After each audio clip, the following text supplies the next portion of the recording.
IGN giving it a 4 out of 10. Look, where if the game launches, you'll get an automatic 7. That's what I was going to say. IGN is the Rotten Tomatoes of video games when it comes to reviews. No.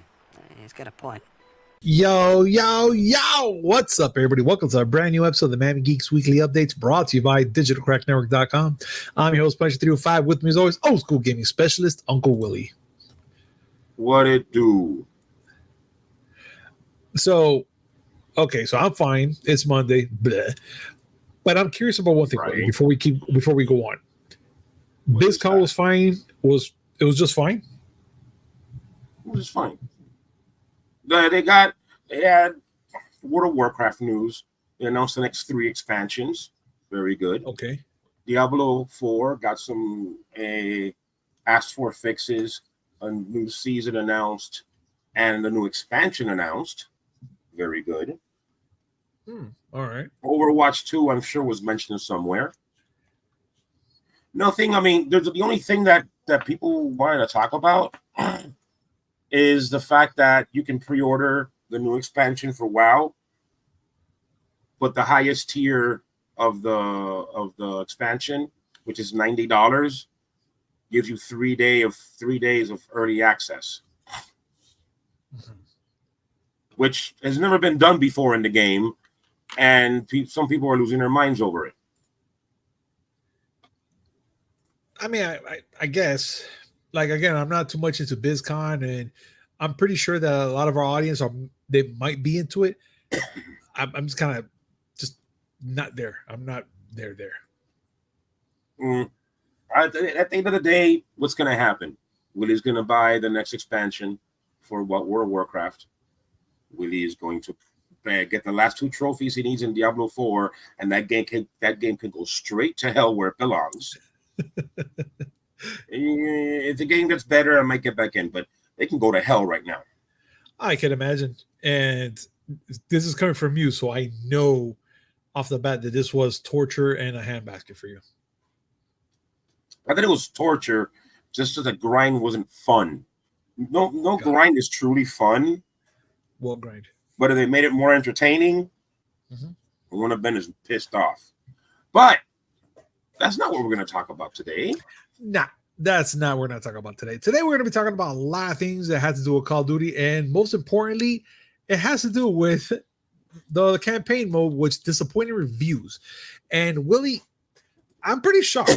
I'm kind of shocked because I heard that Modern Warfare 2 has been doing good. I haven't even played the campaign for Modern Warfare 2, mind you. But I've been playing a lot of Modern Warfare 2 to a point where I'm like, it's a pretty decent game. And a lot of people, a lot of people are looking forward to Modern Warfare 3 to a point because of all the things you get to transfer over for to this new one with all the skins and all the cool stuff that you can get on this one. You transfer over. So I was like, that's pretty neat. I didn't put a dime into it because I've been burned once and I'm okay. But it looks like there's been a lot of bad reviews about this game, and especially mostly about the campaign, Willy. Could you explain a little more out there, a little more, so we can get it down there for our audience? Okay. So, Call of Duty Modern Warfare 3 does not officially release until this Friday. But folks who pre-ordered the game got a week early access to the campaign, not the multiplayer. Okay. And the proclamations from on high haven't been too good.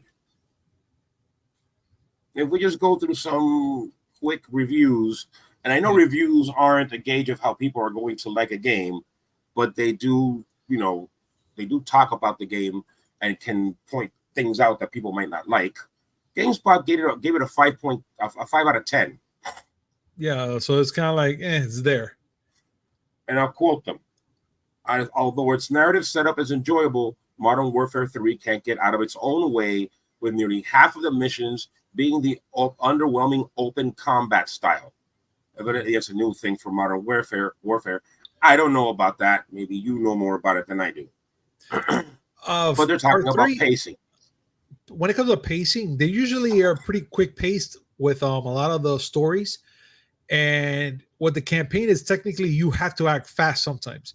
I might be wrong. This was a while back ago when I used to play all the campaigns and all that stuff. But usually the campaigns are easily paced. You got this mission. You got to do this. You have X amount of time. You had to plant this. You had to kill that person. It's usually in a sequence.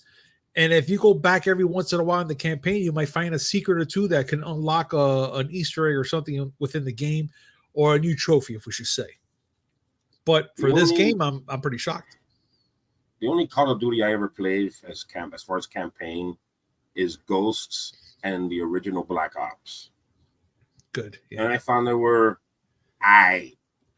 terrible at FPSs, so I'm not going to get as much enjoyment as other people. But still, GameSpot giving it a 5 out of 10, that's pretty heavy.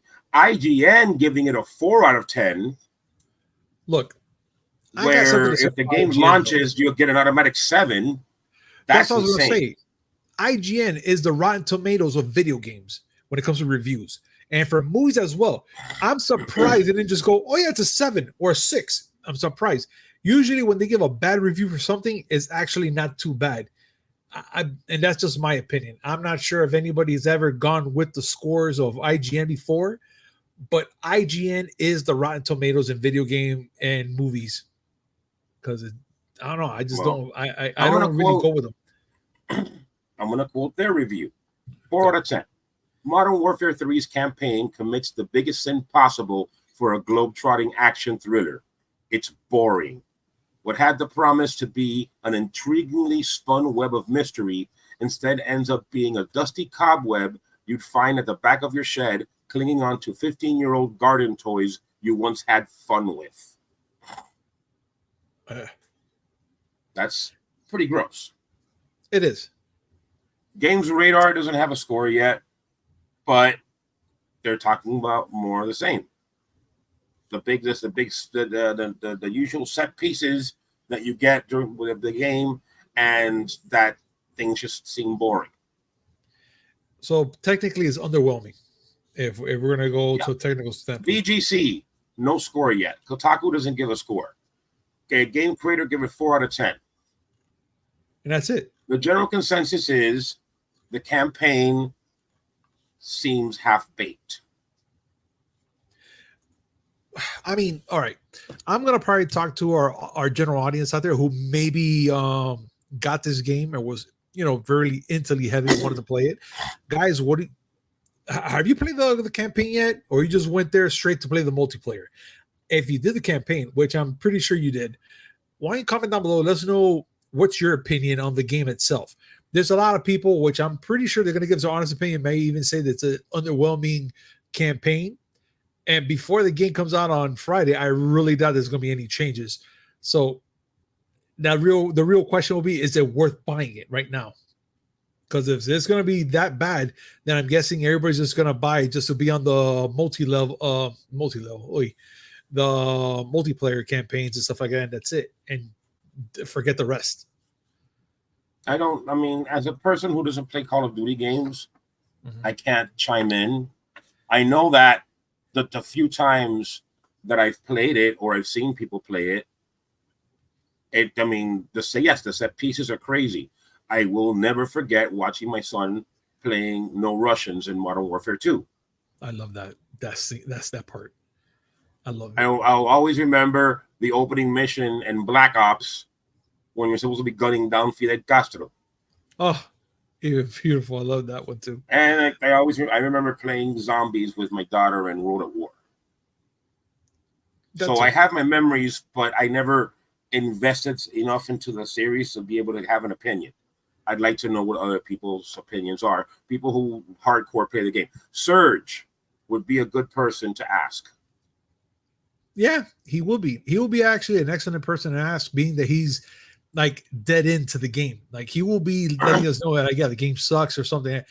Even though it's an opinion, but I kind of value his opinion a lot when it comes to this type of game because he really digs in deep to the last pixel of the freaking game.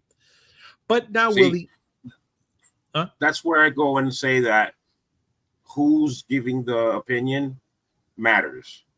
Yeah. If I tell you Call of Duty sucks, What are you going to listen to me for? I don't play the game. Correct. Someone who's played the game will have a better opinion that will resonate with people who play the game. So give that more weight. Absolutely. And also it can lead up to a discussion group to the point where we can discuss about our pros and cons about the game, even to the point where we can actually go back to the reviewers itself and be like, I disagree with this person or this group because of XYZ reason.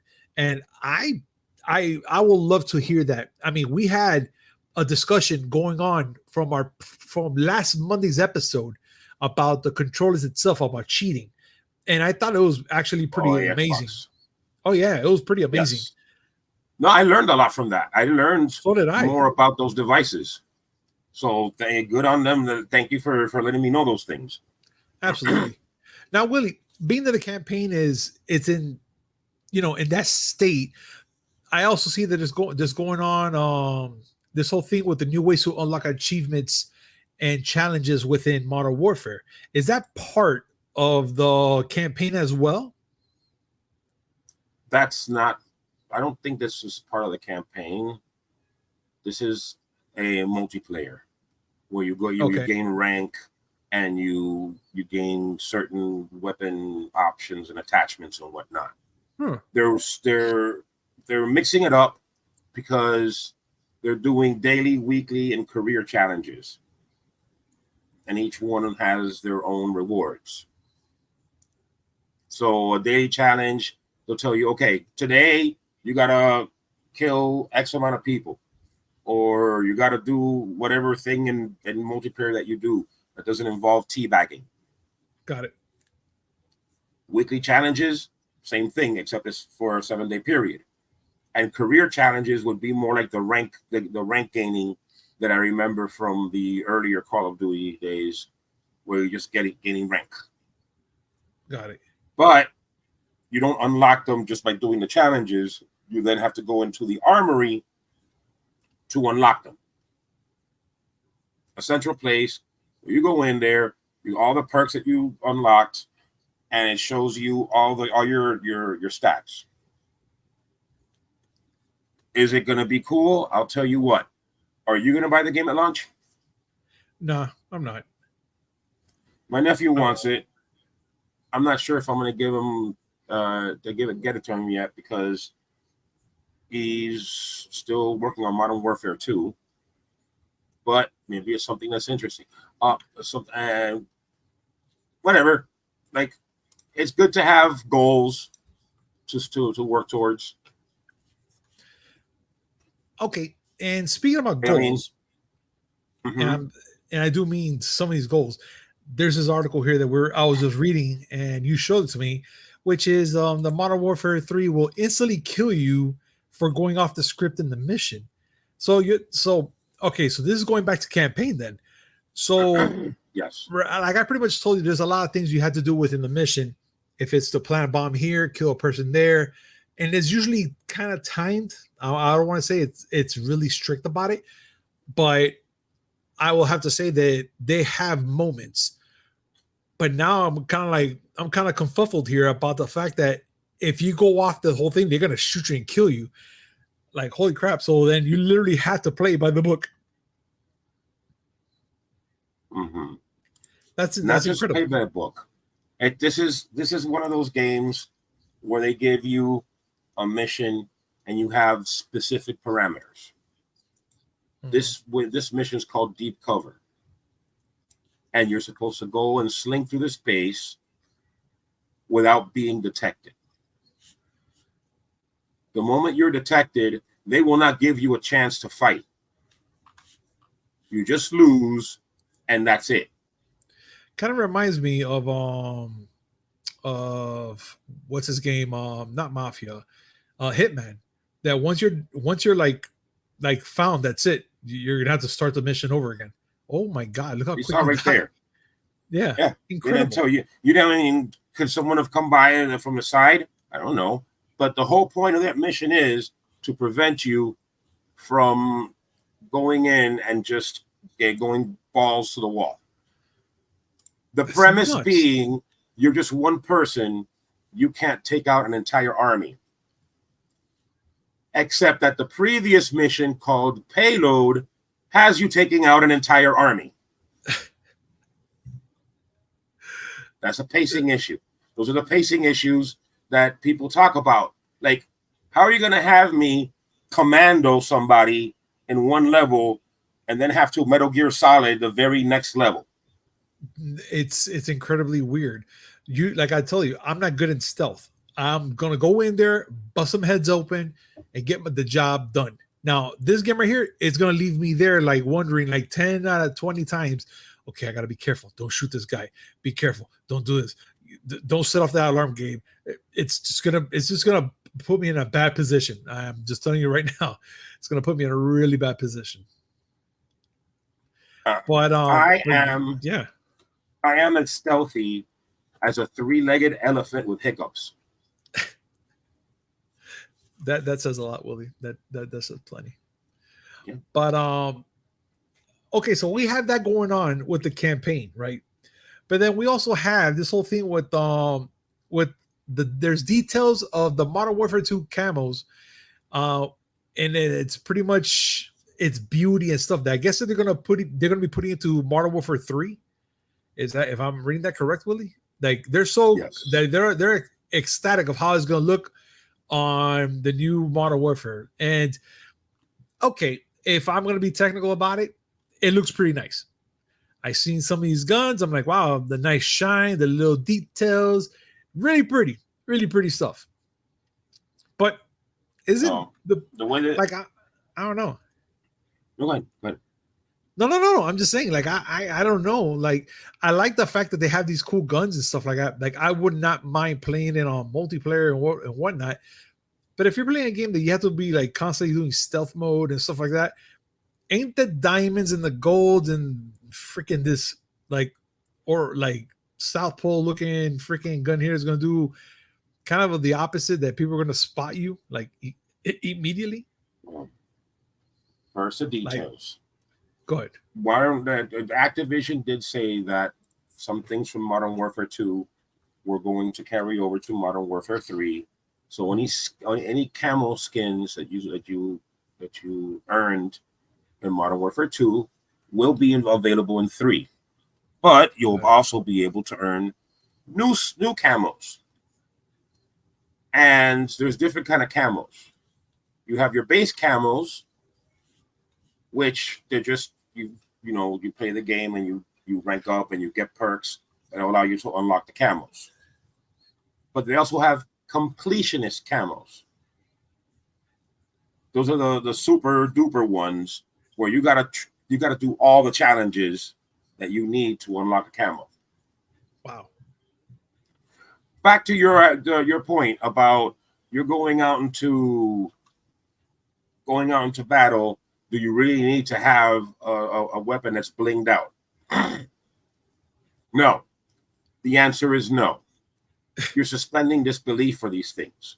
There is not a single soldier in this world that is going to go out with a rifle that looks like it was painted in Winwood. That's just not going to happen. It just kind of hits me on curiosity. I know all these players, they love it. Like, yeah, I made it this far, and I got the gold, I got the platinum, I got the onyx, or whatever they want to call it. I got this freaking one that have the zombie mode, or whatever they call it, the galaxy design here. There's one. I just want to see that happen in the real world. I want to show it to you. Go ahead. There's one here. Sorry. And I want you to tell me this first one. Yeah. That looks like hieroglyphics. Yeah, like my fear is like. I take this into battle. My squad mate starts reading what's on there. All of a sudden, Emotep comes up and throws a bunch of scarabs down my throat. It just looks. I saw the mummy. We know how that ends. Not very pretty. And this looks. Yeah. I swear before Christ. Remember back in the 80s, with the people that had the Trues and Vols on their Cadillacs, and they had the Gucci rag tops. I remember. This looks like a Gucci rag top. It's weird, man. I'm not gonna lie. They're cool to have. I'm not gonna lie. Like for instance, you're seeing those right now. Let me show you what I'm watching here. Actually, you're there. Some of You're these there. look nice. Like the last one, all the way in the end. That one looks pretty hot. Yes. Like I like that. I like that flair it has. It looks nice. And the one right beside it looks awesome too. You're gonna see me in war with it? Not necessarily. I don't want to be spotted, so I want to have that whole all blacked out gun. I want that. But if I want to have this in my room somewhere up at the top, of course I do. I want to have it with camo netting that I don't want to be seen. This looks like you're gonna come to bargain with Dormammu because you're in outer space. That is not necessary. No, you're absolutely right. But it still comes back to the same question, dude. Is Modern Warfare 3 campaign disappointing? Is Modern Warfare 3 even worth buying at this moment? Even though on Friday it's gonna drop, is it worth having? Is it? I'll be honest with you. As an outsider, okay, I've seen how Modern Warfare fans are. They'll buy in every year. They will. I made the comment to Serge on our chat today that Activision has finished the Maddenization of Modern Warfare 3. Because they're recycling models, they're recycling set pieces, they're recycling gameplay.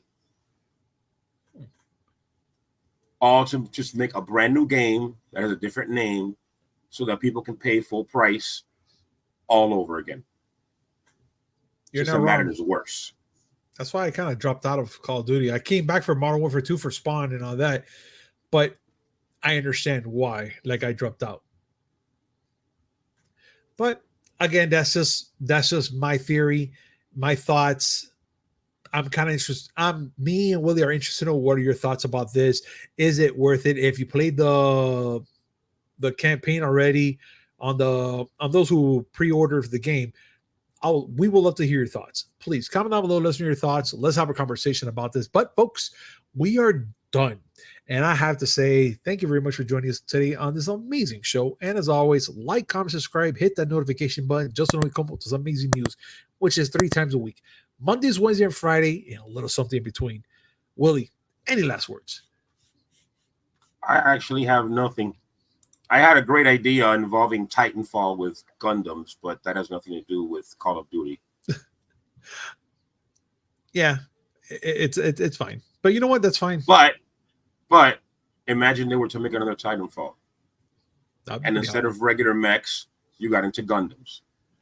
I'll be so down.